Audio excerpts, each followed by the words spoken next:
제가 원래 민족국가라는 것에 대한 관심이 되게 많았었는데, 그러니까 물론 이제 민족국가는 여러 가지 방식이 있을 수 있죠. 역사적 방식이 있고, 역사적 접근 방식이 있을 수 있고, 또 이제 사회학적인 방법이 있을 수 있고, 정치학적인 방법도 있을 수 있는데, 저는 약간 이제 철학적인 어떤 방식에서 민족국가가 이제 뭔가 이런 것들을 좀 연구를 했습니다. 그래서 뭐 그와 관련돼서 약간의 이제 조금의 제가 벽돌을 좀 얹은 것 같아요. 그래서 이제 그걸 좀 오늘 말씀드리려고 하는 거고요. 제 나름대로 이제 제 나름대로는 뭐 나 혼자 이런 이야기를 하는 거 아닌가 이렇게 싶은 것도 좀 있고 그런 게 있습니다. 그래서 아마 좀 지적을 해주시면 좋을 것 같고요. 듣고 나셔서 아닌 것 같다 이러면 말씀해 주면 좋을 것 같고. 그래서 일단 잘 아시겠지만 모빌리티라는 것은 지금 이제 하나의 개념이 된 것은 사실인 것 같습니다. 그러니까 이제 모빌리티라는 말이 처음 등장하고, 원래 모빌리티는 이제 로지스틱, 그러니까 어떤 뭔가 물류라든가 이런 거와 관련된 그런 용어였다가, 또는 이제 기계공학적인 그런 개념이기도 했죠, 모빌리티가. 그러다 최근에 이제 사회학에서 모빌리티라는 개념을 가지고서 연구 성과들이 나왔고, 이제 우리 건국대 이제 모빌리티 연구소가 인문학적으로 이 문제를 또 파고들어서 새로운 영역을 개척하고 있는 거 아닌가 생각이 드는데요. 그래서 일단 사회학적으로 나온 내용들을 검토해 보면은 결국 모빌리티라는 것은 공간 체험과 관련이 있다라는 이야기였고, 이 모빌리티가 본격적으로 논의된 것은 아무래도 이제 글로벌라이제이션이 본격화되었던 80년대 말과 90년대 초반이었던 것 같습니다. 그리고 그게 이제 사회학적으로 연구되기 시작했던 것은 포스트 모더니즘 논쟁, 포스트 모더니티라고 불리는 공간학과 관련된, 주로 이제 데이비드 하비 같은 사람들이 이런 문제를 제기하면서 시작됐던 것 같아요. 그래서 이제 이 두 가지 정도를 이야기하는 것 같은데, 자본 축적 방식으로서 이게 이제 글로벌 자본주의여서, 이 당시에는 글로벌 자본주의란 말이 없었고, 이제 자본주의의 어떤 자본주의 자체에 글로벌화의 속성이 있다, 이렇게 이제 이야기하는 경향들이 좀 있었던 것 같고요. 거기서 이 공간 체험의 어떤 방식들, 자본 축적의 방식으로 작동하는 장소의 차이성, 이거는 이제 최근에 역사학계 같은 데서 서양은 왜 지배하는가, 뭐 이런 책들 보시면은 이안 모리스죠. 이런 사람들이 자본의 원시적 축적의 지리적 공간의 차이를 지적하는 이야기들이 있습니다. 그러니까 최근에 이제 밀란체 같은 사람이 말하는 자본주의의 부흥, 그러니까 서양의 부흥과 이제 자본주의의 발흥이라는 이런 것들도 보시면은 유럽과 이제 유럽 팽창주의와 자본주의가 서로 이렇게 연동하고 있다라는 거. 거기에 이제 공간적 차이, 지리적 차이죠.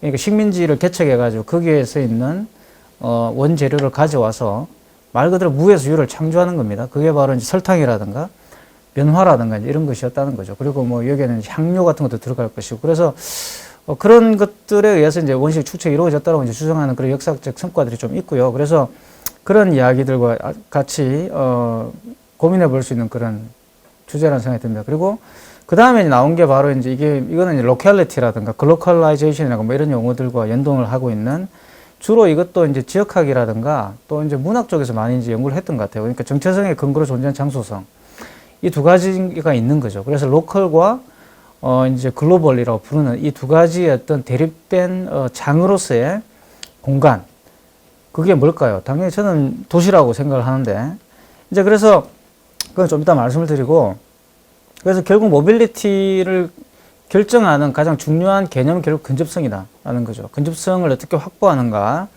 근접성을 획득하면 이거는 결국은 이제 기술의 발달과 무관하지 않고요. 통신 기술도 지금 마찬가지고, 예를 들어서 우리가 지금 이제 지리적 이동이라든가 물리적 이동이라는 것은 지금 제한받고 있지만, 사실 물리적 이동을 제한받음으로 인해가 오히려 이제 그런 사이버를 비롯한 그런 추상적 공간은 굉장히 더 압축되는 이제 그런 걸 볼 수가 있죠. 이제 그런 것들처럼 그게 이제 초창기에 논의됐을 때 이제 이 근접성과 관련돼 있다. 이걸 근접성을 더 밀착시키면 이제 공간적인 차이를 통해서 이득을 얻을 수 있다. 이렇게 이게 자본주의의 어떤 기본적 원리죠.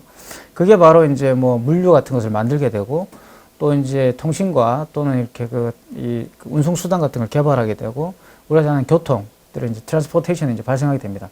그리고 이제 반대의 경우가 있는 거죠. 이게 뭐냐 그러면 이게 근접성이라는 게 너무나 이제 우리들의 어떤 차이들을 사라지게 만들므로 인해서 로컬리티 같은 것이 사라지기 때문에 그런 근접성을 더 이제 근접하지 못하도록 만드는, 이게 이제 재밌는데요. 그러니까 근접성을 없앰으로써 근접성을 만들어내는, 그게 이제 로컬리티겠죠. 우리가 이제 그러니까 어떤 글로벌라이제이션으로부터 떨어짐으로써 만들어낸, 이건 주로 이제 문학이라든가 문학적인 어떤 그런 재현을 통해서 많이 등장하고 있다고 생각이 드는데, 내면으로 침잠해 가는 것들. 최근에 이제 그런 팬데믹 상황에서 많은 이제 철학자들이나 저는 뭐 아간벤 같은 사람도 이런 이야기를 궁극적으로는 하고 있는 거라고 봅니다. 그러니까 그런 공동체의 어떤 그런 근접성들이 사라져 버리는 것들, 이 그 말 그대로 이제 바이오폴리틱이 작동함으로써 이런 것들에 대한 염려, 이런 게 엄연히 있죠. 근데 이게 사실 이게 이번에 이제 팬데믹 상황에 보시면 아시겠지만 굉장히 이해받지 못하는, 최근에 와서 약간 뭐랄까, 이렇게 조롱거리가 되는 이런 현상들을 많이 볼 수가 있어요. 그러니까 사실 뭐 지적 같은 사람도 이제 그런 말 했어요. 그러니까 뭐 이번 기회에 이렇게 우리가 열심히 바쁘게 살아가는데 그 목적이 뭐였느냐, 여러분 삶을 아름답게 꾸미고 이런 거 아니었느냐, 한번 생각해봐라, 뭐 이런 이야기를 했을 때 많은 사람들이 조롱을 했습니다. 그러니까 그걸 뭐 공감을 하기보다는 상당히 이제 이 두 번째 이 근접성에 대한 열망, 근접성을 차단함으로써 획득하는 근접성에 대한 열망들은 최근에 와서는 굉장히 약화된 거 아닌가 하는 생각이 좀 들고요. 그런 면에서 그런 걸 증명해 주는 것 같고, 사실 이런 논의가 맨 처음 등장한 최초의 어떤 저작 중에 하나가 바로 이거 아닌가 싶어요. 아주 익숙한 표지일 건데, 컨디셔널 포스트 모더니티, 이게 참 제가 대학원 다닐 때 열심히 읽었던 책인데, 어쨌든 그 보면은 많은 분들이 포스트 모더니즘 이야기하고 이러고 있을 때 사실 그게 이제 딴죽을 거는, 안티를 거는 이제 그 책이었죠. 그래서 데이비드 할비가 이걸로 사실 명성을 얻게 되고 많은 사람들이 데이비드 할비라는 존재를 알게 되는 그런 건데, 그래서 여기서 이제 데이비드 할비가 아주 재미있는 개념을 이제 이야기하는데, 시공간의 압축이라는 말을 하게 됩니다.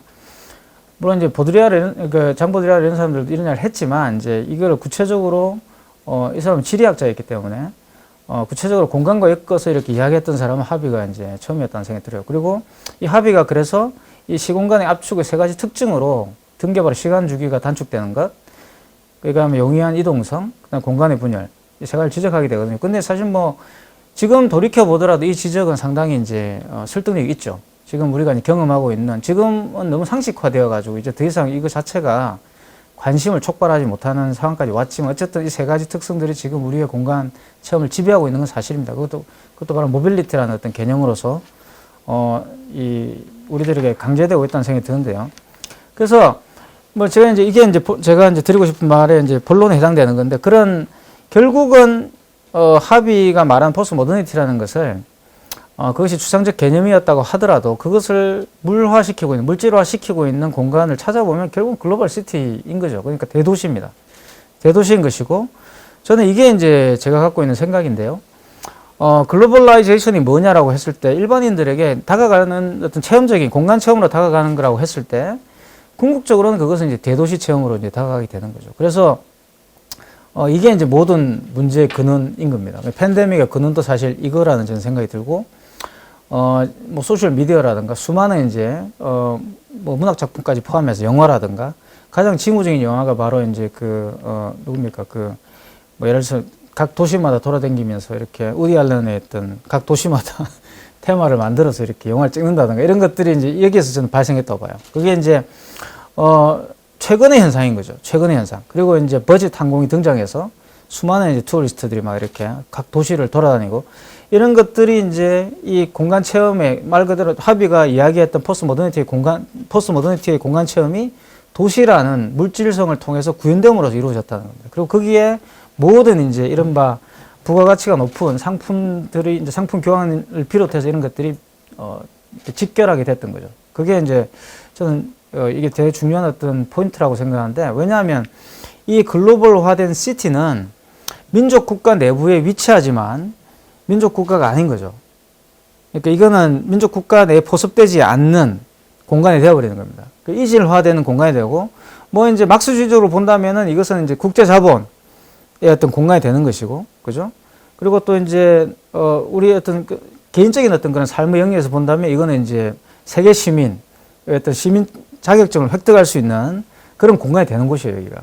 그러니까 거기에 가서 이제 예를 들어서 뉴욕에 있는 스타벅스나 서울에 있는 스타벅스나 이제 다를 것이 없어지는 거죠. 그것을 이제 표준이라고 이제 부르게 되는 것이고, 한국의 스타벅스가 만약에 뉴욕에 있는 스타벅스보다 표준에서 떨어지게 되면 이거는 이제 후진 것이 되는 것이고, 이걸 이제 바로 잡아야 되는 정의가 되는 것이죠. 이걸 바로 잡는 정의로운 것이 되는 것이고, 자, 이렇게 이제 모든 일상생활들이 재구성되게 됩니다. 이 공간 체험에 의해서.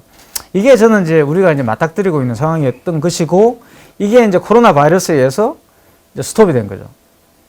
이제 약간 서스펜드가 된 거죠. 그러니까 많은 분들은 제가 생각할 때는 많은 학자들은 이제 우리는 다시 그 예전의 노멀로 돌아갈 수 없을 것이다. 뉴 노멀이다. 뭐 이런 말을 쓰고는 있지만 대부분의 일상적인 커먼 피플들은 다 그 이 시대로 다시 돌아가고 싶어 하는 거라고 저는 생각해요.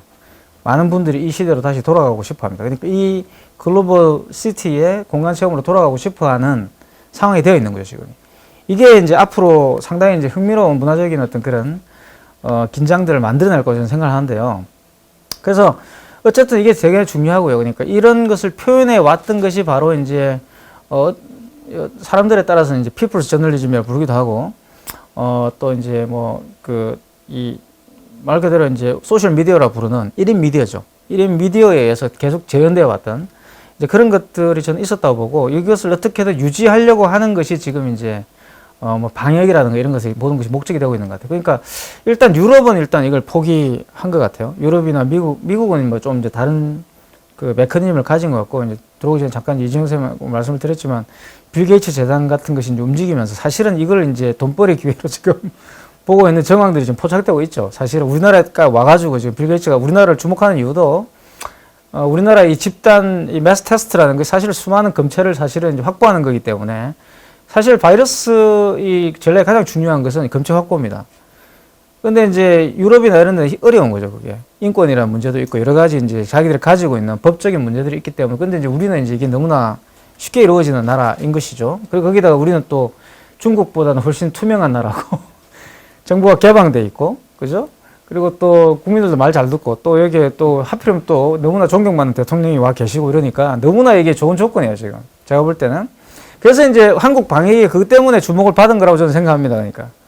이게 뭐냐 그러면 방역을 해가지고 많은 유럽의 많은 경제학자들, 미국의 많은 주류 경제학자들은 그냥 방역이 경제와 대립하는 구도라고 생각해 왔는데 한국은 이게 같이 갈 수 있다는 걸 지금 보여주고 있었던 거예요.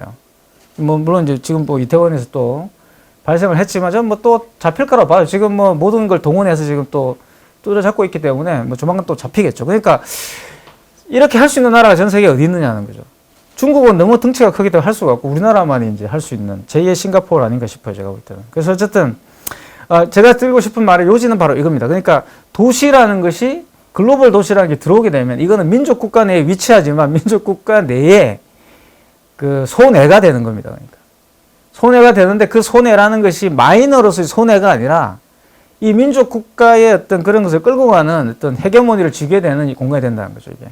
그러니까 표준이 되어버리는 거죠. 그러니까 서울에서 무슨 일이 일어나면 모든 지방 도시들이 서울처럼 이제 되려고 하는 거. 아마 최근에 보시면 아마 뭐 새삼스러운 건 아니죠. 어디 가보시면 항상 뭐 이렇게 다른 지방 도시 가보시면은 그죠? 글로벌 1등 도시 뭐 전주 뭐 이런단 말이에요. 전주가 글로벌 1등 도시가 될 이유가 없잖아요. 그죠? 근데 어쨌든 글로벌 1등 도시 전주가 되는 겁니다. 뭐 이런 식의 또 뭐 세계 민주화의 성지 광주 뭐 이런단 말이에요. 그러니까 이런 것들이 굉장히 그러니까 우리나라 사람들이 국뽕이 취해서 이러는 게 아니라 내가 볼 때는 이게 이 공간 체험이 가지고 오는 자연스러운 어떤 문화적인 어떤 전이라는 거죠. 이게 문화적인 전이가 이루어지고 있는 거라는 거죠. 그게 이제 지금 젊은이들하고 우리 세대들 제 위의 세대들이 갖고 있는 저보다 위의 세대 분들과 같이 공유하고 있는 그 공동체적 체험까지도 사실은 이제 완전히 와이프아웃 시키고 있는 거예요. 이제 사라지고 있는 거라고 생각이 들고, 그래서 이런 부분들이 이제 인문학적인 주제가 분명히 된다고 이제 저는 생각을 하는 겁니다. 그래서 보시면은 뭐 이게 이렇게 도시가 있지만 이렇게 도시로 이렇게 이제 만든 뭐 이렇게 엠블렘 이런 게 나오는 거죠. 그 도시의 각 특성들, 도시가 성격을 갖게 되는. 그러니까 왜냐하면 1980년대만 하더라도 많은 미국의 도시학자들이라든가 그 공간학자들은, 공간 연구한 학자들은 또 지리학자들은 도시의 종말 이야기를 했어요. 그게 이제 아마 잘 아시겠지만 뉴욕이 막 도산하고 그죠? 그게 반영되어 있는 영화가 바로 조커죠. 작년에 나왔던 그 조커가 바로 그 브롱스 지역에. 그래서 도시는 끝났다. 도시는 이제 끝났으니까 다 이제 뭐 이렇게 다른 삶의 방식을 찾아야 한다고 주장했던 게 80년 초반입니다. 근데 이제 그 죽어가던 도시들이 다시 살아나가지고 부활해가지고 이 글로벌 자본주의를 떠받치는 이제 축이 된 겁니다. 그게 바로 이제 팬데믹이 오기 전까지의 상황이었다는 생각이 들어요. 그래서 이 네 가지에 이게 보여주는 것이 바로 도시의 특성들, 그리고 저것을 보는 순간 저 도시가 무슨 도시인지를 우리가 recognize 할 수 있다는 거. 제가 예전에 어릴 때는 북경 그러면 생각나는 게 아무것도 없었어요. 그죠?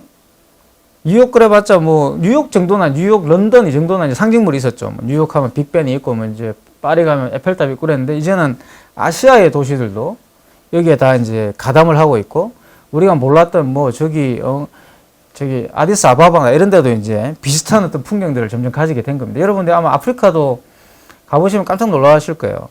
뭐 케이프타운이 원래 이제 뭐 아프리카 가장 잘 사는 동네니까 저런 풍경을 가지고 있다 손 치더라도 제가 가장 놀랐던 게 소말리아였어요.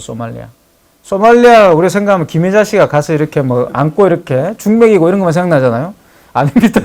소말리아 완전 그거야 그냥 여의도예요. 가보시면은 여의도입니다. 여의도. 그 중앙 도시는 그리고 거기에서 애들이 힙합 틀면서 진로 소주를 마시고 있어요. 그 케이팝 틀어놓고 진로 소주를 마시고 있다니까. 그런 것들이 정말 예전에 가지고 있던 그런 프리컨셉션을 완전히 이제 이 해체시키는 것들이죠. 그러니까 도대체 이런 일이 왜 일어나게 됐을까를 고민해 보다가 저도 이제 이 문제를 생각하게 됐는데 그래서 글로벌 도시와 로컬의 여백들이 이제 생기는 겁니다. 그래서 이 글로벌 도시 속에 들어오지 않는 것은 그냥 여백인 거예요. 거기에는 인식되지 않는 거죠, 이게. 예전에는 그냥 내가 시골에 가서 살려는데 우리나라의 유행가 속에 흙에 살리라. 그죠? 뭐, 저 푸른 초원 위에 이런 게 있었지 않습니까? 우리가 한때. 그 초창기 도시화가 일어날 때 그렇게 했어요. 도시에 사는 것이 고통이었고, 우리 부친 같은 경우도 꼭 은퇴하시고 시골 가셨어요, 그러니까. 근데 한 재수가 없이 이제 글로벌 시티가 진행될 때 시골로 가셔가지고 굉장히 고생하셨거든요. 그러니까 도시에 계속 계셨으면 이제 좋았을 건데 시골로 가시는 바람에 퇴직금 다 날리고 뭐 이렇게 돼버린 거예요. 그러니까 정말 힘들었는데. 그러니까 그때가 마침 이제 이렇게 트랜지션이 일어날 때였던 거예요. 근데 거기에서 이제 흙에 살리라 이렇게 가시면 이제 문제가 생기는 거죠. 가서 보면 이제 풀을 계속 뽑고 있어야 되고 이런 일이 발생하게 되는 거예요. 그러니까 이게 예전에 생각했던 건 쾌적한 농촌 생활이 이제 불가능한. 왜냐면 농촌의 마을들이 다 이제 붕괴해버리니까. 또 그 자리를 아파트가 이제 들어서는 거죠. 그죠? 이제 그래서 아파트가 왜 필요하냐면 바로 이제 그런 이 농촌 공동체의 그 마을을 대체해야 되기 때문에. 마을을 갖고 있으면 굉장히 비효율적이고 여러 가지 면에서 그걸 할 수가 없죠. 그래서 저는 도시화가 역시 농촌에도 이제 부분적으로 이루어지는 게 아파트라고 보면, 농촌 아파트라고 보는데. 그래서 이런 이제 여기에 중요한 포인트는 글로벌 도시가 있고 여백들이 있다는 겁니다. 나머지가 이제 오히려 그 민족 국가 내에 대다수의 공간이 뭐가 되냐? 마이너가 되는 거예요. 공간 면적이 가장 큰 면적들이 마이너가 되어버리는 이제 그런 일이 벌어지는 거죠. 너도 나도 다 글로벌 시티가 되려고 이제 질주를 하게 됩니다. 이게 이제 상당히 흥미로운 거고. 그래서 이제 이런 공간적 조건에서 이 공간 체험들이 사실은 뭘 획득하게 되냐면 바로 이제 혼종성을 획득하는 게 아니라 역설적으로 말하면 이제 동종성을 획득하게 되는 거죠. 그러니까 많은 사람들이 하이브리티를 이야기하면서 포스트 모더니티가 하이브리티를 만들어낼 거라고 주장했는데 결론적으로 말하면 동종성을 만들어버린 거예요. 그러니까 예전에 제가 여행을 가려고 그러면 얘가 유학 갈 때를 생각해보고 이만한 이민가방을 들고 갔거든요. 오만 걸 다 넣어가지고 나중에는 진짜 금력하는 놈이 도대체 뭘 들고 왔냐고. 뭘 이렇게 많이 들고 왔냐고 이제 그렇게 이야기했는데 사실 그거는 영국에 가서 구할 수가 없는 것이 많이 있었어요. 그러니까 이만큼의 이민 가방을 들고 준비를 막 한 몇 달씩 해가지고 갔단 말이에요, 그 당시에. 막 여행자 수표도 끊어서 가고 막 이렇게 이제 별짓을 다 해서 갔지 않습니까? 근데 지금은 제가 여행을 가면 그냥 패스포드에 그냥 크레딧 카드 하나 들고 가는 거예요, 지금은. 왜냐하면 필요하면 거기서 사면 된다는 거예요. 가격도 비슷하고. 내가 도시로 갈게요. 예를 들어서 오지로 간다 그러면 내가 인도 갈 땐 제가 준비를 좀 많이 갔거든요. 뭐 커피도 이제 사서 가고 커피가 없으니까 거기는 뭐 이런 것들을 했지만 그런 데를 아닌 경우, 말 그대로 글로벌 시티를 여행할 경우 여러분 짐을 많이 가져가지 않습니다. 한번 생각해 보세요. 여행의 패턴이 바뀌었죠.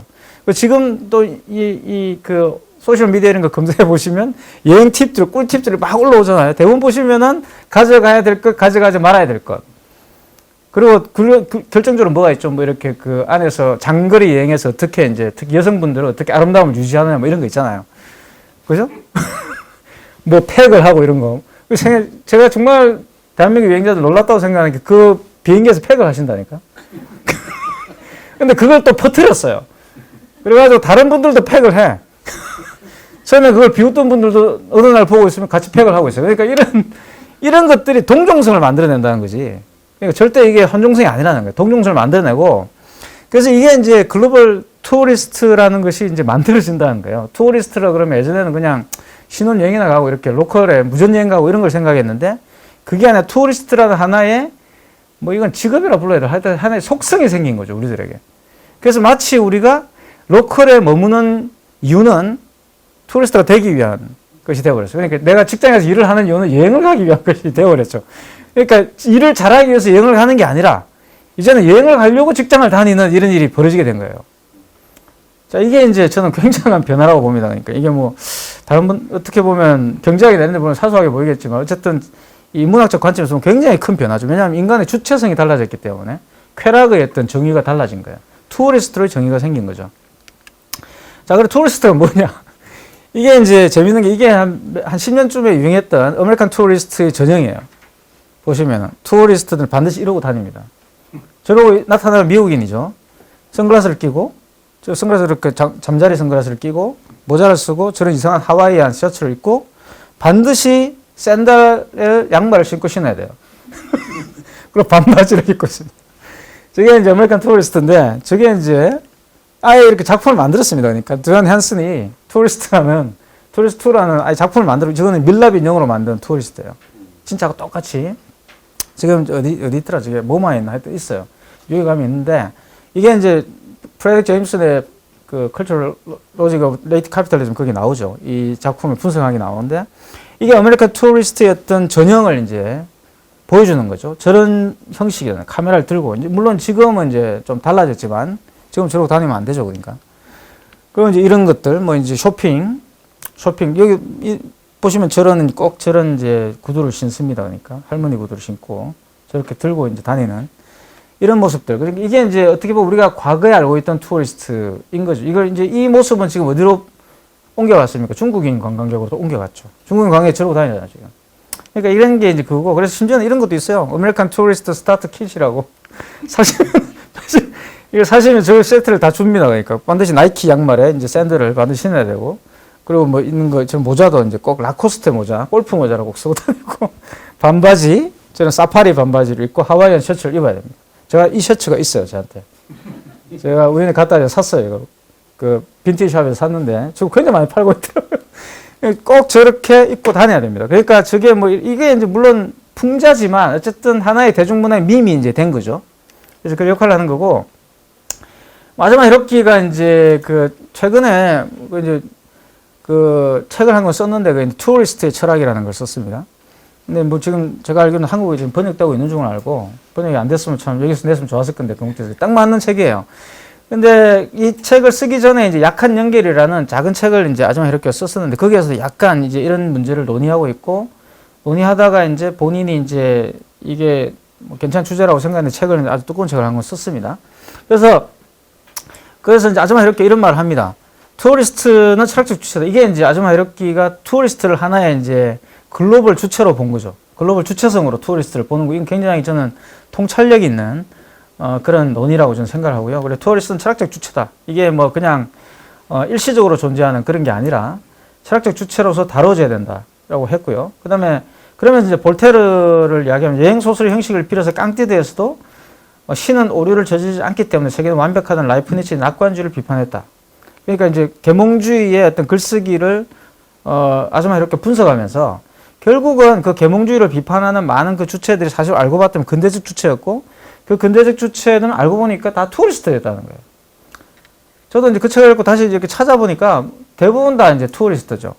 그리고 아마 아시겠지만 일기 형식 아니면 대부분 서간문 형식입니다. 그죠? 초창기 소설들이 대부분 다. 그리고 이제 그런 식으로 다 이제 저술이 되어 있고 대부분 화자들이 그래서 화자들이 대부분 초창기 소설들의 이 유럽 소설들의 화자들이 대부분 투어리스트들이에요. 그러니까 여행자들이죠. 그리고 이제 유럽 인문학의 어떤 그런 상당한 저작들이 실질적으로 투어리스트들의 어떤 그런 손에서 집필이 되는데 저는 이제 아즈마 히로키는 이걸 투어리스트라고 봤지만 저는 이제 엑스플로러라고 이제 보는 건데요. 그러니까 투어리스트와 엑스플로러는 좀 차이가 있다라고 저는 생각합니다. 왜냐하면 엑스플로러는 본인이 모르는 곳에 가는 사람들이에요. 본인이 거기에 대한 지식이 없는, 정보가 없는 상태에서 가는 사람들이 엑스플로러고 투어리스트들은 거기에 대해서 정보를 다 알고 가는 사람들이죠. 그러니까 엑스플로러는 자기가 모르는 미지의 공간 속으로 뛰어드는 것이죠. 그러니까 공간 속으로 뛰어드는 것이고 마치 키에르케카르의 신념의 기사처럼 목숨을 걸고 뛰어드는 거예요. 그 공간으로. 내가 모르는 공간 뛰어드는 것이라면 투어리스트들은 자기가 아는 공간을 확장시키는 사람들이에요. 여기 좀 차이가 있죠. 저는 그래서 이제 아줌마 이렇게하고는 조금 이제 아줌마 이렇게 생각했던 걸 조금 더 발전시켜서 생각을 하는 건데, 그래서 저는 그래서 뭐 결론부터 말씀드린 팬데믹 이후에는 이제 투어리스트보다는 엑스플로러가 이제 될 가능성이 큽니다. 우리들이 엑스플로러가 돼야 되는 거죠. 그러니까 목숨을 걸고 여행을 가야 되는 이제 시대로 다시 돌아가게 되는 건데, 그게 또 어떤 문화적인 파장을 일으킬지는 고민을 해봐야 되겠죠. 그래서 칸트도 보시면은 칸트가 재밌는 게, 칸트는 한 번도 여행을 간 적이 없어요. 그죠? 칸트야말로 18세기적인 지식인이죠. 생각해 보시면은. 근데 칸트는 뭘 했냐 그러면 사랑방을 만들어 놓고 여행가들을 다 초청해 가지고 야 케니스버그에 누가 왔더라 그러면 불러서 이야기를 듣습니다. 밥을 먹이면서 또 이렇게 차를 주면서 이렇게 이야기를 들었어요. 18세기. 전부 다 이 사람이 견문을 듣고 그 안스로폴로지를 쓰게 되는 겁니다. 그러니까 물론 뭐 주저는 이제 세 가지 크리티크지만 이 사람이 그 세 가지 크리티크보다 더 많은 그 잡문을 썼어요, 사실은. 굉장히 많은 이렇게 정말 읽어보면 말도 안 되는 이야기를 많이 써놨습니다. 그러니까 예를 들어서 뭐 흑인들은 지능이 낮다, 백인보다 이런 이야기를 막 해놨어요. 왜냐하면은 이제 똑같이 대학에서 공부를 시켜보니까 흑인들이 못 따라오더라, 뭐 이런 이야기들. 진짜 말도 안 되는 이야기죠. 왜냐하면 흑인들은 공부할 수가 없잖아. 공부를 해본 적이 없잖아, 그러니까. 그거 어떻게 하겠어요, 그러니까 마치 고양이를 데려다 놓고 개처럼 안 짖는다고, 고양이는 지능이 떨어진다, 이렇게 이야기하는 건 똑같은 이야기예요. 근데 어쨌든 그런 식의 수준이었지만, 어쨌든 이 사람은 그런 탐험가들을 만나서 이야기를 듣고, 그렇게 함으로써 이제 그런, 견문을 넓힌, 그게 이제 굉장히 칸티안적인 철학인 거죠. 왜냐하면 칸티안적인 철학이라는 게 궁극적으로 이성의 어떤 능력을 믿는 것이고, 그 이성의 종합적 능력을 믿는 것이고, 세계의 총체를 파악하는 것을 어떤 낙관했던 거죠. 그렇게 만나서 이야기를 듣고 합리적으로 판단하는 것을 통해서 지식을 획득할 수 있다고 생각했기 때문에 그게 가능했던. 만약에 그렇지 않았다면 칸트는 이제 여행을 다녔을 거예요. 아니면 칸트가 47의 교수가 되는데 교수가 못 됐더라면 그렇게 돌아다녔을 수도 있겠죠. 왜냐면 칸트가 이제 20대는 파티의 왕자였거든요. 프린스 오브 파티였는데 그 가트벨트를 그 칸트가 만든 거 아시죠? 여성의 가트벨트를 칸트가 만드는 겁니다. 칸트가 발명한 겁니다. 그게. 그래서 그 파티의 왕자였어요. 파티의 왕자. 정말 남봉꾼이었고, 그래서 이 사람이 결혼을 안 했죠. 그러니까 너무나 잘 알아가지고 그거를. 그래서 뭐 그런 소리가 있습니다. 그런데 여기도 보시면은 칸트는 그래서 뭐라고 이야기하냐 그러면, 그런 자기의 경험에 맞춰서 세계 어디든 방문할 권리를 가진 투어리스트야말로 세계 시민이다, 이렇게 이야기합니다. 이게 바로 영구평화론에서 이 사람이 말하는 코스모폴리탄이에요. 그러니까 칸트의 코스모폴리탄은 투어리스트였다라고 이제 아즈마 히로키가 이야기를 하는데, 굉장히 이제 재밌는 이야기죠. 굉장히 재밌는 이야기입니다. 그래서 칸트의 칸트가 이야기하는 성숙한 시민이라는 것은 사실은 투어리스트였다. 그래서 이제 투어리스트는 성숙한 시민이다라고 이야기하고요. 그 다음에 이거는 이제 우편적 다중이라는 말은 이제 이 아즈마 히로키의 독특한 개념입니다. 데리다를 이제 읽은. 그래서 아즈마 히로키는 근대적 주체라는 것은 우편적 대중이라고 이야기하죠. 그러니까 이것도 굉장히 탁월한 저는 해석이라 봐요. 그러니까 물론 데리다 연구하시는 분 별로 안 좋게 뭐 잘못됐다고 생각하시겠지만, 어쨌든 뭐냐 그러면 편지를 보낸다는 거죠. 편지. 그러니까 Man of Letters라는 게 근대 18세기의 교양적 시민의 표상이지 않습니까? Man of Letters라는 게. 그래서 Republic of Letters, 그게 바로 이제 프랑스의 교양주의의 표상인데, 그게 이제 독일로 건너가서 우리가 알고 있는 빌둥이 되는 거거든요. 근데 그 귀족들 사이에서 유행했던 그 Man of Letters가 뭐냐 그러면 결국 레터를 많이 받는 사람이에요. 그게 문자도 되지만 레터가, 또 그 당시 레터라는 것은 편지와 동일시됐습니다. 우편과 동일시됐고, 그 우편이 뭐죠? 18세기, 19세기 우편이라는 것이 바로 식민지를 통해서 들어왔던 그 우편입니다. 그러니까 그게 19세기 초반에 만들어지는 베른에 만들어지는 거죠. 베른에 만들어지는 그 만국 우편연합이에요. 그걸 통해 만들어지게 되고, 아마 싱가포르에 가보시면은 그 클라크 키가 있죠. 그 마지막에 이제 그 운하가 있고, 지금 뭐 운하로 쓰지는 않지만 싱가포르에 운하가 있고요. 거기에 맨 끝에 보시면은 아주 큰 호텔이 하나 있습니다. 플루톤 호텔이라고 지금 불리는 호텔이 하나 있는데, 그 호텔이 원래 뭐였냐 그러면 아시아 총괄 우편국이었어요. 영국에. 거기에 조셉 콘레드가 가서 편지를 붙였던 겁니다. 자기가 소설 원고를 다 쓰면 거기서 해가지고 붙이는 거예요. 그럼 거기에서 원고료를 보내주면 그 우편국에 가서 수령을 하는, 지금 호텔이 되었습니다. 제가 그게 제가 일부러 가서 한번 묵어봤어요. 조세 콘네드. 가시면 앞에 조세 콘네드 상이 쪼매는 게 하나 있어요. 처음에는 저는 그것도 모르고 갔다가 뭐 조세 콘네드가 있는 거예요. 거기. 이게 왜 여기 있지 생각했는데 알고 내막을 보니까 이제 조세 콘네드가 싱가포르에서 이제 와서 다니면서 이제 그 항해를 다니면서 그 사람이 편지를 계속 보낸 거죠. 그러니까 그 당시에 저널이라든가 매거진, 그냥 마가진이라는 거는 이제 프랑스 말인데 그게 이제 원래는 이제 상점이라는 뜻이잖아요. 그죠? 그렇게 이제 잡화상이라는 뜻인데 그게 이제 그런 것을 많이 잡다하게 원래 마가진은 미원처럼 그 저널의 이름이었어요. 그러니까 잡화상이라는 것이 그런 여러 가지 정보를 모아서 팔던 게 이제 저널이었던 거죠. 그게 잡지입니다.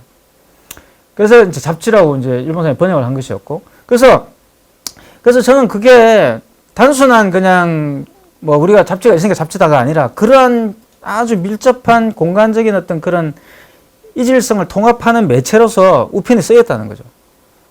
그렇게 생각하고 있는데 아줌마 이렇게 이야기하는 거예요. 그러니까 투어리스트는 우편적 다중이라는 거예요. 편지를 보내는 사람이에요. 근데 그 편지는 답신이 없죠. 그리고 수신된다는 보장도 없어요. 이게 뭡니까? 소셜미디어잖아요. 가서 찍고 사실 투어리스트들은 목숨을 걸고 그러니까 이제 아줌마 이렇게는 투어리스트의 그 목숨을 거는 걸 보는데 저는 이제 그게 익스플로러하고 저는 나뉘어야 된다고 생각하는 거고 투어리스트가 물론 익스플로러의 감성을 가지고는 있지만 이 둘은 좀 다른 성격이 있다고 보지만 어쨌든 이 아줌마 이렇게는 투어리스트를 익스플로러하고 이제 동격시합니다. 그래서 목숨을 걸고 이제 한다는 거예요. 투어리스트가. 그래서 아마 그 영국의 이 브라이턴에 가보시면 벌린 갭이라는 데가 있지 않습니까? 그죠? 하얀 그게 정말 한국 학생들이 찍다가 떨어져가지고 그게 가보시면 앞에 이렇게 한글로 적혀 있습니다. 출입금지라고 적혀 있어요. 접근금지라고 적혀 있는데 한국말로 적혀 있어요. 얘네들이 하도 거기 가가지고 태극기 들고 사진을 찍어가지고 너 절벽에 더 가까이 가 찍을수록 더 이제 멋있으니까 그게. 그래서 제가 정말 거기 작년에 이제 그 컨퍼런스에서 갔다가 거기를 벌린 갭을 오랜만에 가봤는데 그때 이제 울프 책 쓴다고 제가 이제 잠깐 들리러 가봤는데 정말 거짓말 한국 학생들이 줄을 지어서 오더라고요, 진짜. 그 시골에서 아무것도 없거든요. 거기 그냥 허벌판에 양떼들만 있는데 그게 줄을 지어서 한국 학생들 있지 않습니까? 롱패딩 입은 한국 학생들이 쫙 오는 거죠. 진짜 무슨 좀비 떼들처럼. 그러니까 그런 것들을 이제 주목하는 거예요. 아줌마 이렇게는. 그런 애들 그걸 왜 하느냐는 거지. 왜 벌린갭에 와서 사진 찍느냐. 단 하나 인스타그램에 사진 하나를 올리기 위해서. 근데 그것이 순수한 열정이라고 이제 이야기하는 거예요. 자, 이게 이제 재밌는 그 순수한 열정이 이제 문제인데 제가 볼 때는. 자, 뭐냐 그러면 아줌마 이렇게 투어리스트를 근대적 주체라고 막 이야기를 했는데 사실은 그러면 이제 우리가 투어리스트의 다른 면을 보면 뭐가 있냐면 난민이라는 이상한 게 하나 있는 거죠. 이 난민은 뭐냐? 난민도 이제 여행을 하잖아요. 그죠?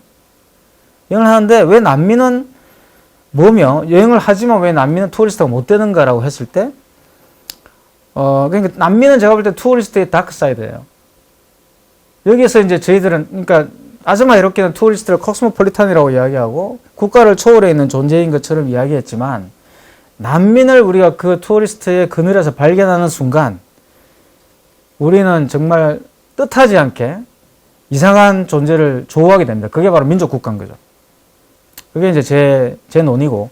그래서 보시면은 제가 볼 때는 이겁니다. 투어리스트는 뭐냐? 패스포드를 가진 자예요.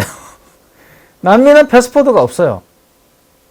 또 두 존재가 다 여행의 존재고 근대적 존재지만 하나는 패스포트를 갖고 있고 하나는 패스포트를 갖고 있지 않습니다. 패스포트를 갖고 있지 않으면 여러분이 뭐가 되느냐? 난민이 되는 거죠.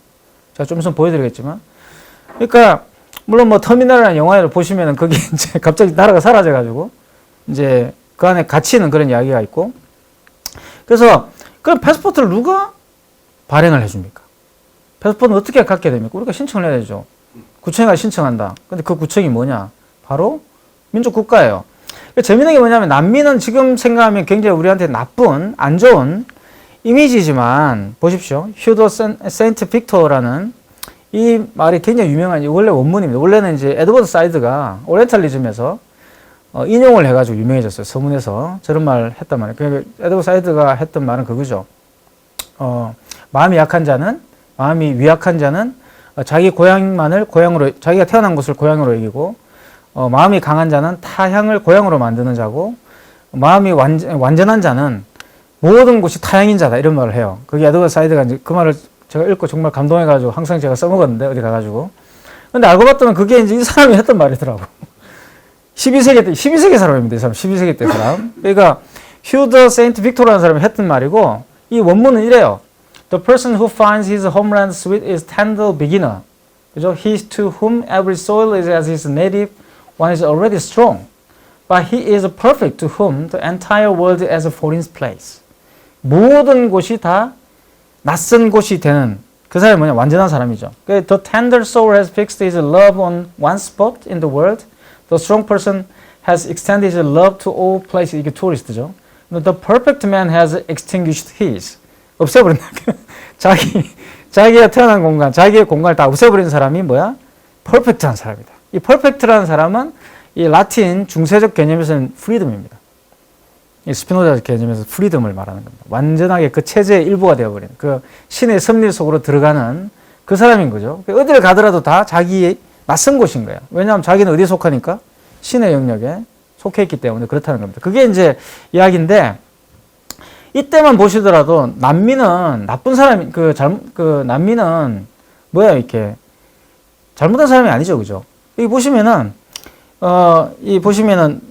He to whom every soul is as his native one is already strong이라고 되어 있고, 이 밑에 보시면은 그 흙이라는 것에 속해 있는 사람들, 근데 그 흙을 속해 있지 않은 사람이 다른 곳으로 이동하는 것을 세인트 빅토르는 찬양을 해요. 그러니까 스트롱맨이라는 거야. 그러니까 레퓨지는 스트롱맨이어야 되는 거죠. 레퓨지는. 그러니까 레퓨지라는 말이 나쁜 말이 아니었다는 거죠. 옛날에는.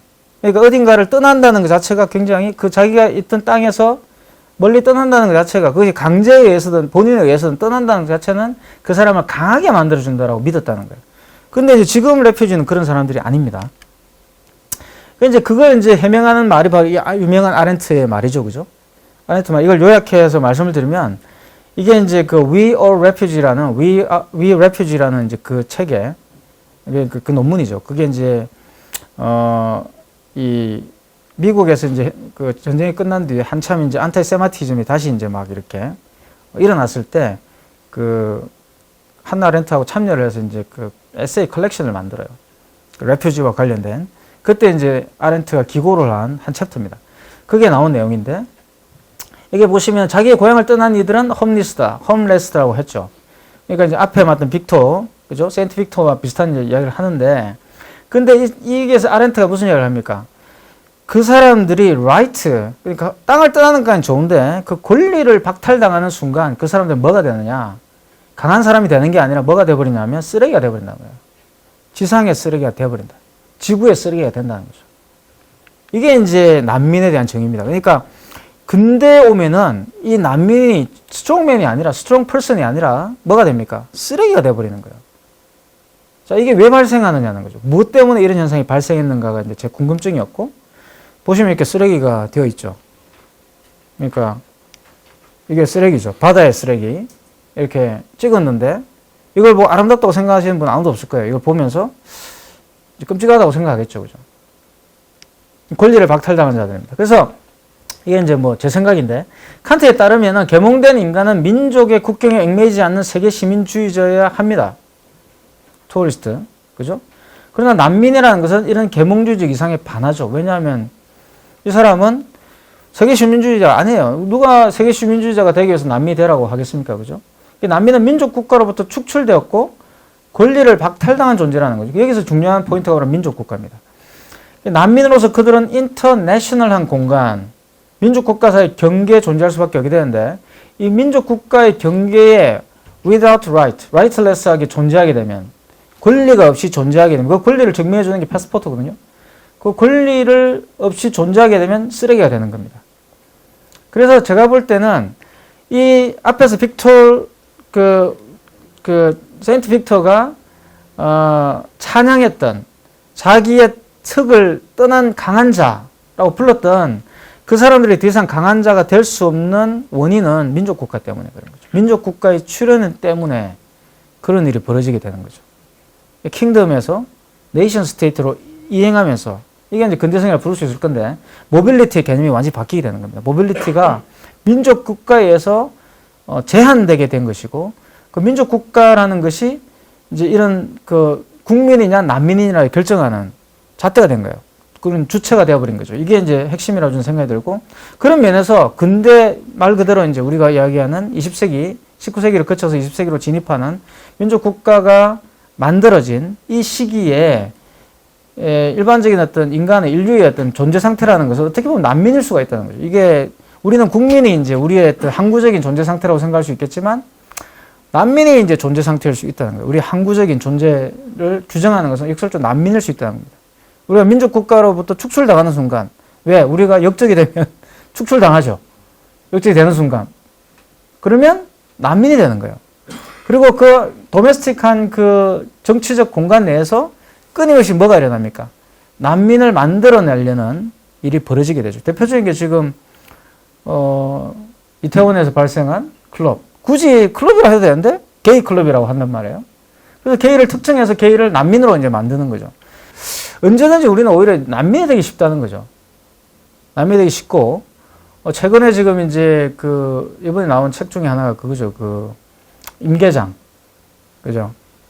임시계약직 노인장. 그 이야기인데, 굉장히 슬픈 이야기입니다. 그죠? 그분도 사실 공기업에 다니던 분이에요. 그죠? 공기업에 다니는 분들이고, 그러니까 그런 분이 이제 그렇게 경제적인 능력을 잃어버려서 한국 사회에서 뭐가 됩니까? 난민이 되는 거죠. 쉽게 말하면. 노역장이라고. 그러니까 자기가 그러잖아요. 비정규직의 노동 현장은 노역장이다. 이거는 직장이 아니다. 이렇게 이야기했단 말이에요. 굉장히 그분이 이제 통찰리는 말씀하셨는데, 그런 것들이 왜 노역장이냐. 노역장은 사실 난민을 위한 노동의 현장이죠. 그래서 저는 그래서 이렇게 보는 거예요. 민족 국가는 뭐냐? 그러면 결국은 민족 국가라는 것은 자본주의와 연동하는 것인데, 그렇다고 하는데 민족 국가 내에 존재하지 않는 한 시장 교환 가치를 갖지 않는 존재가 바로 난민이라는 거죠. 노동력을 팔 수가 없어요. 난민은 핵심은, 그래서 난민을 그래서 일정한 장소에 격리시키는 이유가, 얘들이 들어와서 노동력을 막 팔기 시작하면 시장 질서가 무너집니다. 노동시장 규칙이 깨어지고. 그래서 이제 이거를 못하게 하는 거죠. 그래서 시장 교환의 가치를 갖지 않고 노동력을 팔지 못하는 상태로 있는 사람들인 거죠. 그리고 민족 국가 내에서 교환되기를 원합니다. 난민은 그 상태, 인터내셔널한 상태에 머물려고 하는 게 아니라 거기를 벗어나서 민족 국가 속으로 들어가고 싶어 하죠. 노르웨이로 가고 싶어 한단 말입니다. 스웨덴으로 가고 싶어 하고. 그죠? 근데 이 사람들이 거기로는 안 가요. 자기 사우디아라비아 이런 데는 안 간단 말이에요. 지적이 말했던 것처럼. 왜 그 사람들 사우디아라비아를 안 가고 노르웨이로 갈까? 제가 아는 시리아 난민도 지금 거기 있어요. 노르웨이에 있어요. 시리아 난민인데.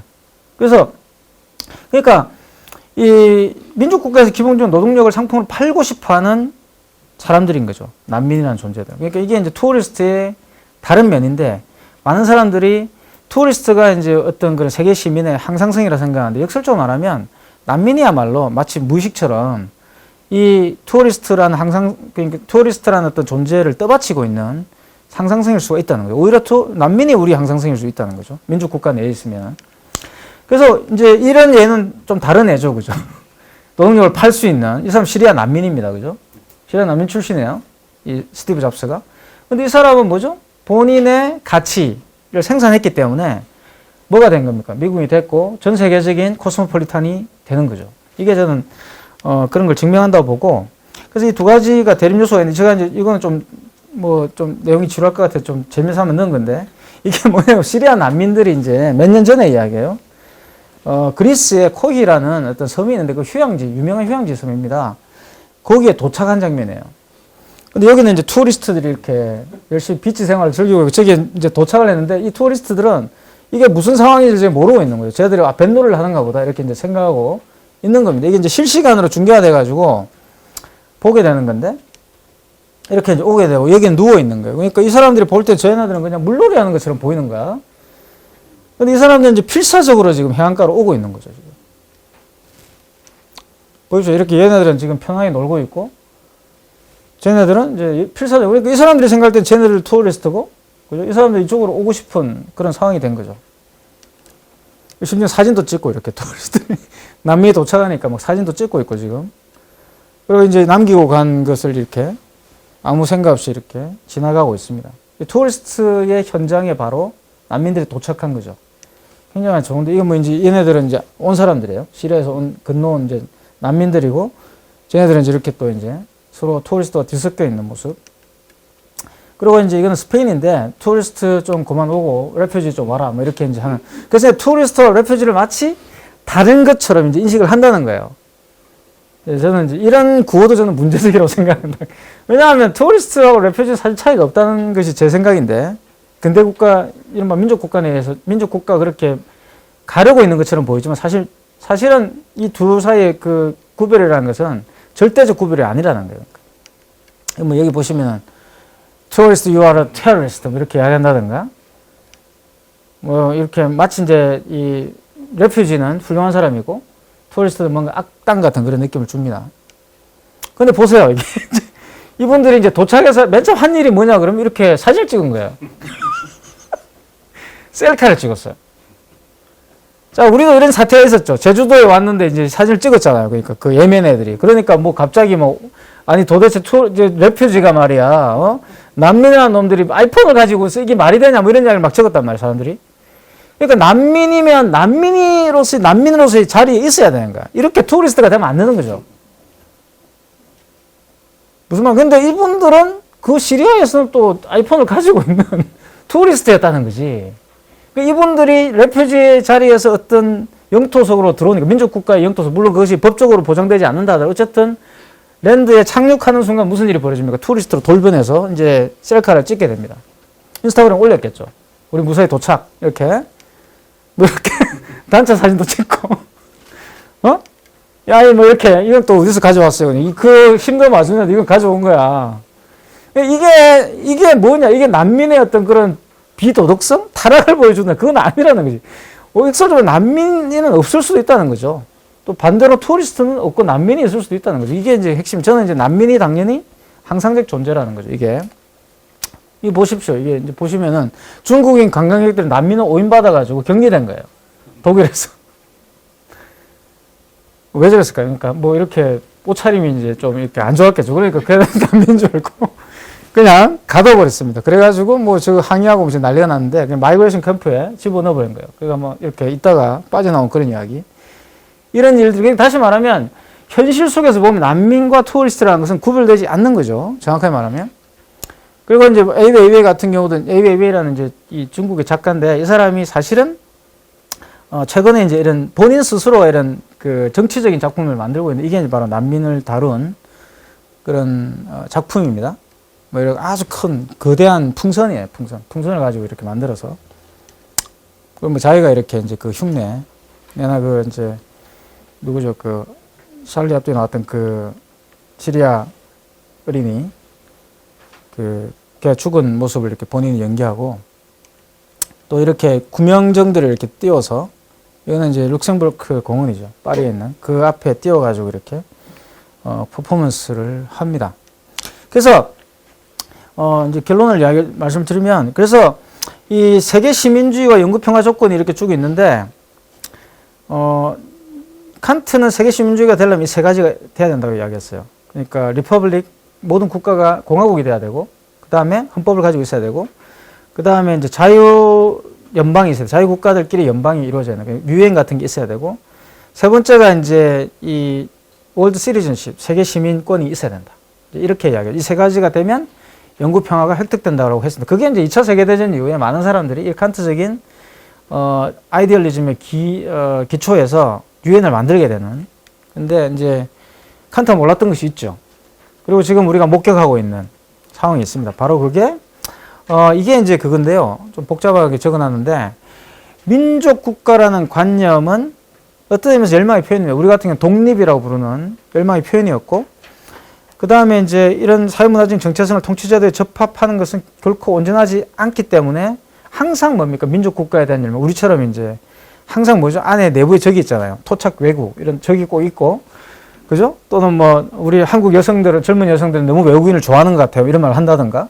이런 말을 한단 말이에요. 그러니까, 한남들이 나온단 말이에요. 그러니까 나와가지고, 왜 한국 여자들 외국인을 너무 좋아하는지 몰라. 뭐 이렇게 이야기한다든가. 이거는 좀 여담인데, 제가 어디 시민단체에 가서 특강을 한 적이 있었어요. 그게 이제 빠농 가지고 이제 뭐 한참 빠농을 강의를 했는데, 빠농 예를 들면서 이제, 그 이야기를 했습니다. 그냥 포스트 콜로니얼리즘에 대한 이야기를 막 했는데, 강의 끝나고 난 뒤에 이분이 질문을 하시는데 그렇게 이야기하는 거예요. 한국 여성들이 너무 백인을 좋아하는 것 같다. 거기에 대해서 어떻게 생각하시냐 이렇게 이야기하고 그냥 아니 뭐 좋아할 수 있는 거 아니냐 그러면서 이제 설명하니까 아니 근데 그걸 뭐 좋아하면 뭐가 문제가 되냐라니까 그분의 대답이 너무 걸작이었어요. 뭐라 그랬을 것 같습니까? 우리는 백인이 될 수 없잖아요. 이렇게 이야기한 거예요. 정확하게 파농이 이야기했던 논리죠. 파농이 뭐라고 그랬냐면 백인 노예는 인간이 되고 싶어 하지만 흑인 노예는 백인이 되고 싶어 한다. 이렇게 이야기했어요. 그게 이제 포스트 콜로니얼리즘 주체죠. 그러니까 그 포스트 콜로니얼의 주체라는 것은 바로 이 흑인 노예인 거죠. 포스트 콜로니얼리즘이 되려 그러면 이 흑인 노예가 인간이 이제 무엇인지를 질문을 던져야 되는 겁니다. 그게 이제 되게 중요한 문제죠. 그래서 그래서 이런 그 민족 국가라는 것이 여기서 이제 중요한 포인트는 결론적으로 말씀드리면 지구사에 참여하는데 아주 중요한 공식 단위라는 겁니다. 이게 완전하지 않지만 완전하지 않기 때문에 역설적으로 말하면 이것이 더 열망의 대상이 되고 그것 때문에 우리는 민족 국가를 통해서 지구사에 참여하게 된다는 겁니다. 그죠? 그래서 많은 사람들이 민족 국가의 소멸을 이야기하지만 사실 민족 국가 없이는 지구사에 우리가 참여할 수 있는 길이 없다는 거예요. 그러니까 그래서 이게 이제 굉장히 딜레마가 되는 거죠. 우리들에게. 문제가 있는데 이걸 해결할 수 있는 방법이 없어요. 그래서 이건 이제 크레이그 켈빈이라는 사람이 쓴 논문입니다. 그래서 이 부분이 되게 중요한데 그래서 민족국가라는 용어는 민족국가의 관점에서 정치와 사회문화적 귀속성을 조직하려는 노력의 약칭일 뿐인데 자본주의 시대와 민족국가들의 시대는 똑같은 것이었다. 그래서 이 사람은 자본주의와 민족국가를 동일시하는 것이고요. 그래서 자본주의가 아무리 세계적이라 할지라도 글로벌 자본주의라 할지라도 이 정치 경제적 사회문화적 조직에 의해 좌우되지 않는 실제의 자본주의는 존재할 수 없어. 민족국가를 초월한 글로벌 자본주의는 존재할 수가 없다. 그리고 그러한 것들은 기본적으로 제도적 행동 유효도성에 달려있다.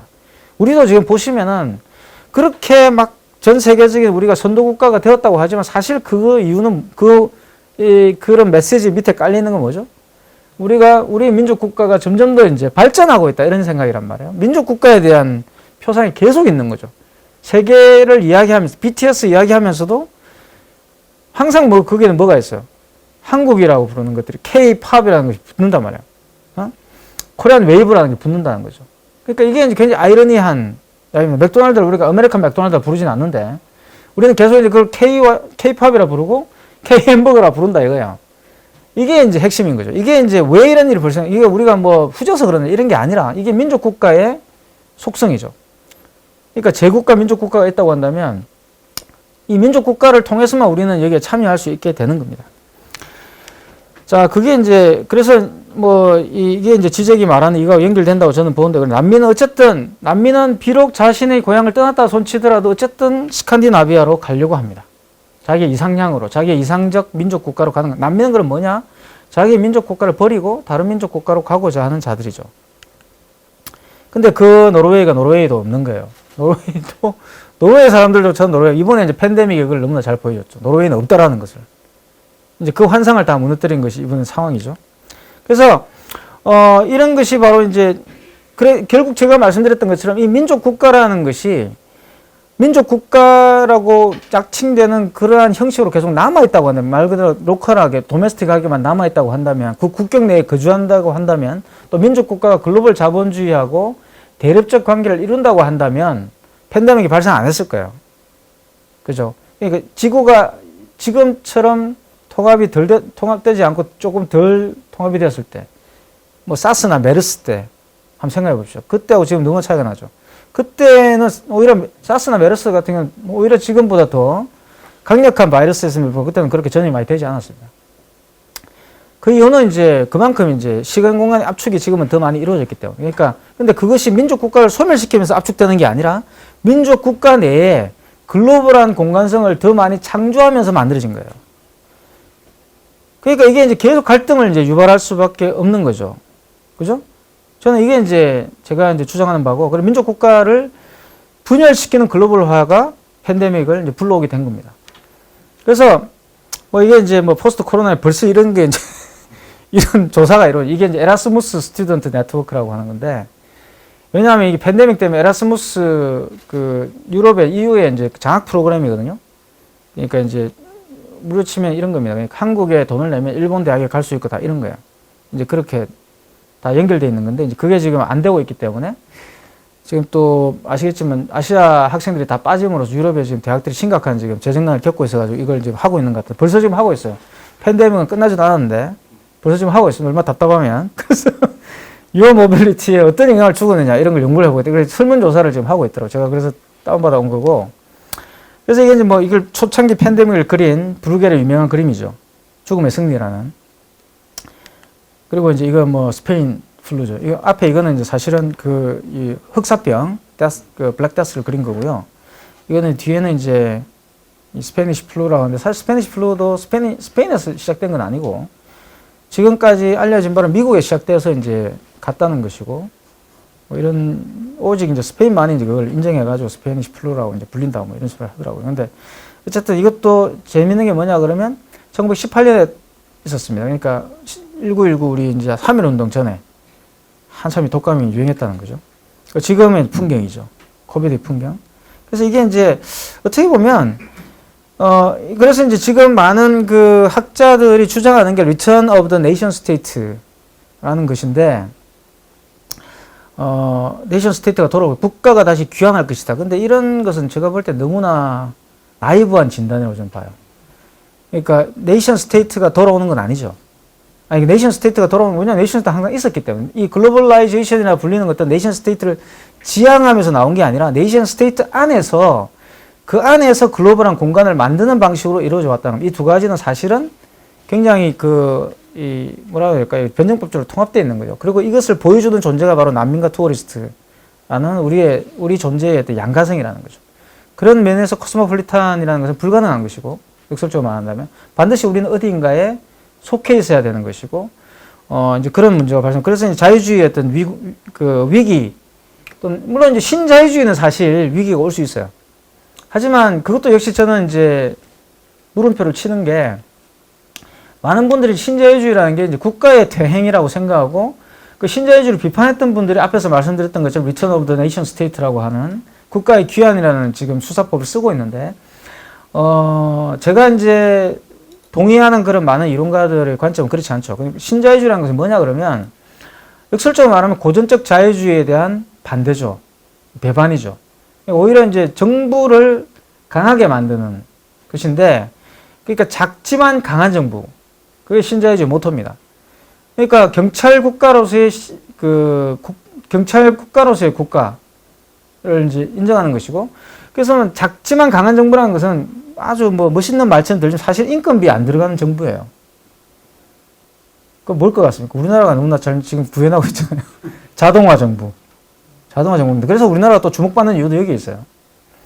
그러니까 그러니까 인건비가 안 들어가는 정부를 어떻게 만들 수, 그러면서도 굉장히 효율적으로 돌아가는 정부를 어떻게 만들 수 있을까에 대해 인사이트를 주고 있는 게 지금 우리나라 방역이죠. 그게 뭐가 있습니까? 테크놀로지가 있는 겁니다. 지금까지는 모델이 중국이었거든요. 중국의 5G가 이제 그거였는데, 중국은 지금 이번에 보니까 이제, 믿을 수 없다라고 말하면 제가 볼 때 이제 아마 신냉전이라고 하는 새로운 어떤 구성들이 있기 때문에, 그걸 추동하는 사람들이 있기 때문에 그러는 것 같고, 지금까지 잘 사이좋게 지내다 갑자기 이제 저러고 있는 건 좀 이제 의문이 들죠. 왜 저러는지. 거기에는 신냉전 구도, 얼마 전에 블룸버그에 이제 보도가 나왔지 않습니까? 그죠? 워싱턴에 이제 보고하는 사실 신냉전이다. 그래서 이제 지금 한일 관계가 안 좋아지는 것도 그런 거랑 무관하지 않고, 인도에 트럼프가 갔지 않습니까? 제가 6월 달에 인도에 가 있을 때 트럼프가 왔었어요. 그러니까 그런 것들도 사실은 인도, 타이완을 지금 다시 이제 국가로 유엔에 넣어주겠다고 지금 이야기하고 있고, 심상치 않습니다, 지금 분위기가. 일본은 지금 완전히 그냥 이제 한패가 돼가 있죠, 지금. 그게 이제 우리가 굉장히 지금 아주, 모호한 지금 입장에 돼 있는 거죠. 우리가 어디로 붙어야 되느냐 문제가 생기는 거고. 그래서 저는 이런 그 국제 질서는 물론 이렇게 돌아가는 거라는 생각이 들고, 팬데믹이 끝난 뒤에도 저는 신자유주의적인